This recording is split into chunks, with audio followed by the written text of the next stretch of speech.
എന്താ പ്രശ്നം മീനാക്ഷി? ഇവിടെ പ്രശ്നമൊന്നുമില്ല. എന്തോ പ്രശ്നമുള്ളതുപോലെ തോന്നുന്നല്ലോ. എന്താ പ്രശ്നം വല്ലതും ഉണ്ടാക്കണം? താനാരാ? താനാരാ? ഞാൻ ആരാണെന്ന് ഈ നാട്ടിലെ പട്ടിക്കും പൂച്ചയ്ക്കും വരെ അറിയാം.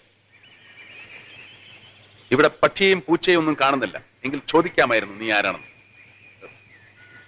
ഞാൻ ഈ നാട്ടുകാരനാണ്. ഞാൻ ഈ നാട്ടുകാരനല്ല. ഈ നാട്ടിന് പറ്റിയ ആളാണെന്ന് കണ്ടിട്ട് തോന്നുന്നില്ല.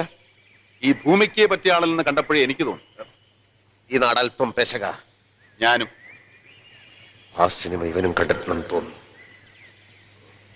അപ്പൊ ഞാൻ ഇടപെടേണ്ട ആവശ്യമൊന്നുമില്ലല്ലോ മീനാക്ഷി? ഇല്ല. അപ്പൊ ഞാൻ വരട്ടെ. എങ്ങോട്ട്? അല്ല, ഞാൻ പോട്ടെ. വണ്ടി എടുക്കട പൊട്ടാ. ഇതേതാ ഈ ജന്തു? നാട്ടിലെ വലിയ പണക്കാരനാ. ഇവിടുത്തെ തുണിക്കടയും തിയേറ്ററും ഒക്കെ ഇയാൾ